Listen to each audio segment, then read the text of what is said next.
Welcome back to the Gary Sutton Show on WSBA, hour number 2 at 1-800-357-0910. Our numbers out there. We've been talking about the State of the Union all morning. By the way, President Obama's State of the Union address tonight is expected to focus in part on, and you've heard this over and over again ad nauseum, reducing income inequality, such as raising the federal minimum wage, which he's going to do, by the way, for some federal contractors, $10.10 an hour now, up from $7.25.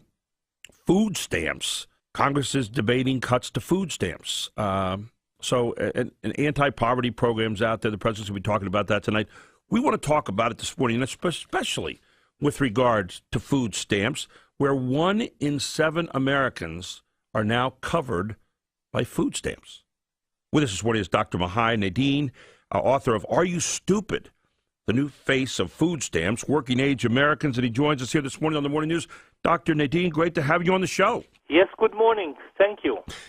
We look at food stamps in this country right now, and food stamps participation since 1980 has grown the fastest among workers with some college training, a sign that the safety net is stretched further to cover America's former middle class. What do you see in all these numbers out here on food stamps? Good or bad for the country? And if not good, where do we go with them? It is unfortunately pretty bad because, number one, as Americans, we care for each other, so there is no way that we can ignore the fact that there are some people who are facing problems and they need help. That's the first aspect.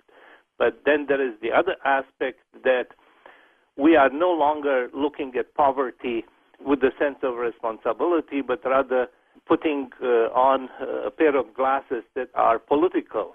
And depending upon which politics you would like to represent, the glasses will help you see whatever you want to see, such as, yes, indeed, we have at this moment over 47 million Americans who get assistance with to pay for food. 47 million is a very large number. What does it mean that they are depending on this help? It means that over the last 30 years, we contributed to making them dependent instead of stimulating them to become more and more independent. In other words, the notion that we are a caring society, we care for each other, is wonderful.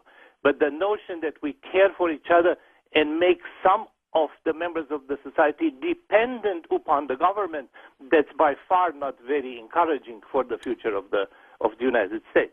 Dr. Nadin, in a first, and I was reading this in this article the other day, the new face of food stamps, working age Americans, in a first, working age people now make up the majority in the United States households that rely on food stamps.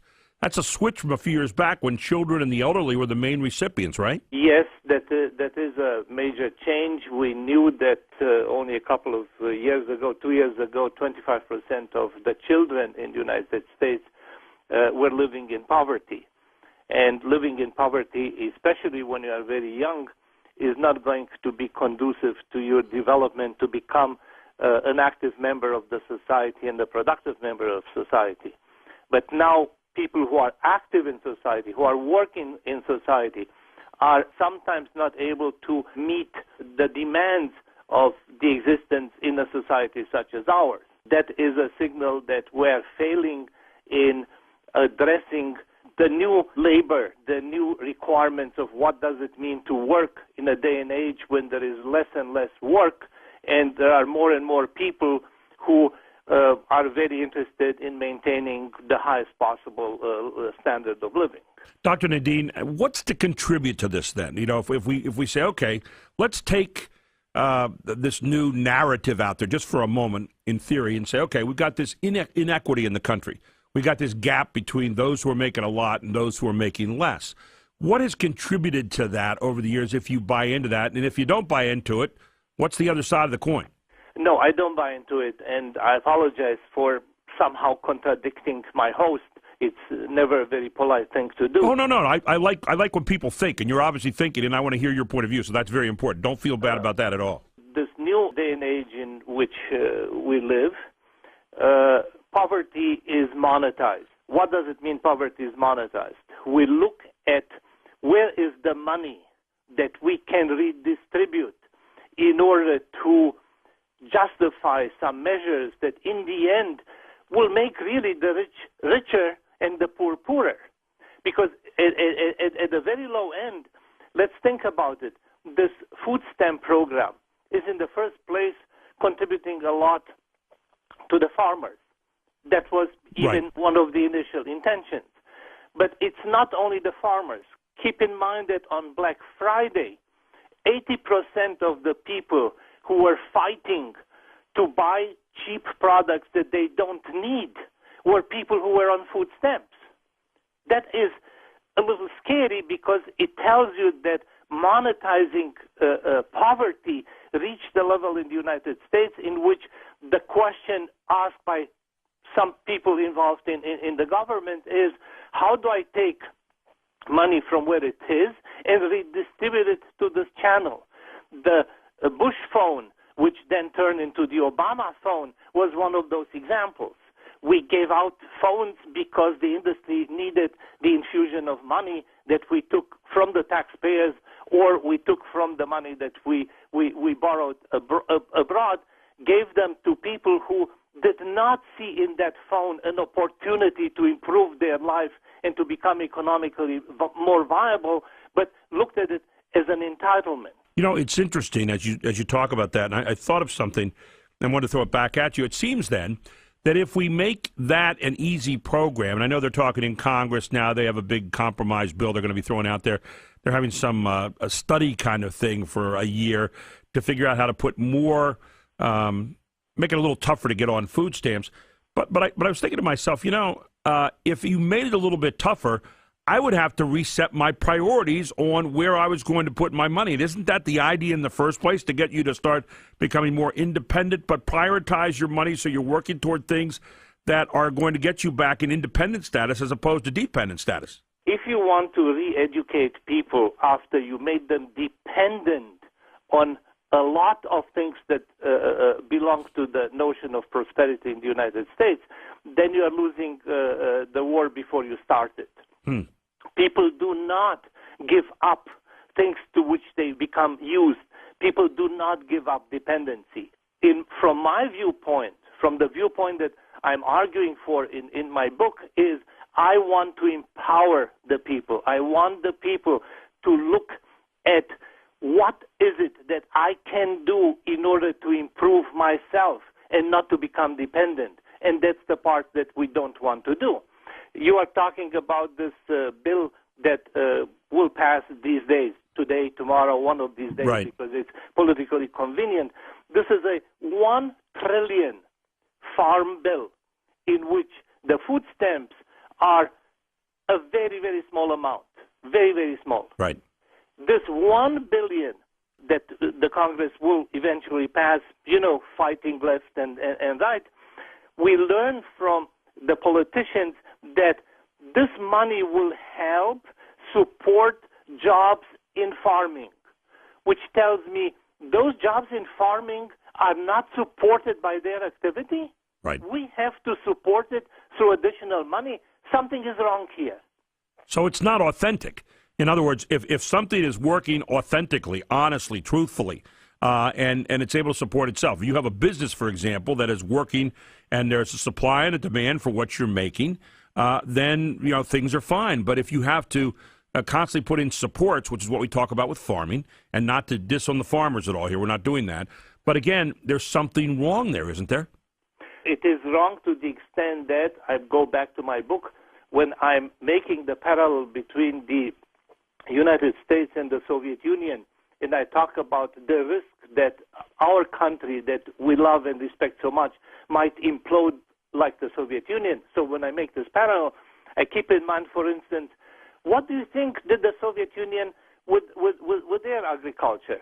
They supported the price of milk, of butter, of bread, as long as they were able to do. Mm-hmm. What does it mean to support the price? It means that the government decides this is the level at which we are going to fund you so that you can produce those products. You are changing entirely the dynamic of the market, and you give up the advantages of the market in favor of political convenience.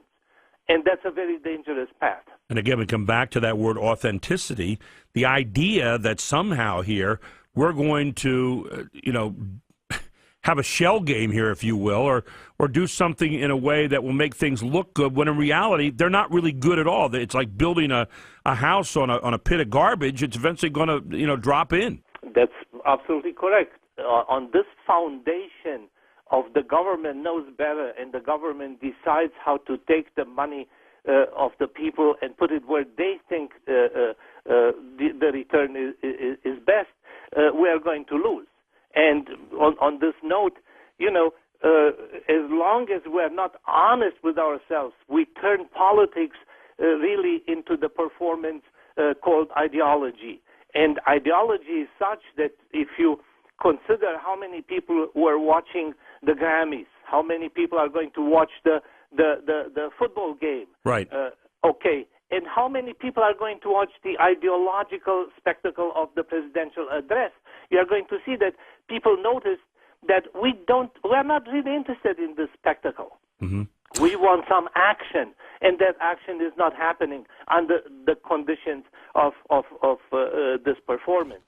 There is little difference between what Jefferson characterized at his time, which means at the very beginning, the speech for the throne and the State of the Union address. That should not be like this. It was meant, when the Constitution was written, it was meant to require that in the democratic process, the president will give information to the Congress and will act in such a way so that some measures can be reached. It was not meant as a political performance in which you bring your friends and you start celebrating victories or really lack of victories. If right. you consider all the addresses in the last 2-3 years, there is a huge difference between what people say from that podium and what they do. Finally, Dr. Nadin, we're talking to Dr. Mihai Nadin this morning, who's written a book called Are You Stupid? And we hope you're not. And obviously, you can find where can you find your book, by the way, Dr. Nadin? The book can be found on Amazon, on Barnes & Noble. It exists in printed form. It exists as ebook. And you can find information about the book at www.areyoustupid.us. I love the title. Final question. Okay, got 40 seconds on this one. What do we do to get back on the right track here in terms of just the food stamps alone? In terms of food stamps alone and focusing only on food stamps, we need to really change this program from a program of entitlement to a program of stimulation. In other words, the people who are in need should get their support, but should get their support together with everything that it takes for them to go from the moment of difficulty they are now into a moment when they become independent. In other words, we don't want to make them more dependent. We don't want to make them addicted to this form. We want them actually to have as a goal, how fast can I get out of this situation and be that independent American that I know I can be. Dr. Nadin, I hope we can have another chat on the economics and go beyond just the food stamps sometime. I really enjoyed having you with us this morning. Some wonderful insights, and we thank you. Thank you, and I wish you well. Thank you, and have a great day. Dr. Mihai Nadin, he's the author of a book called, and I picked this up, Are You Stupid? I mean, this guy has got it going on. We'll post up his segment this morning, by the way, on Facebook.com/910WSBA.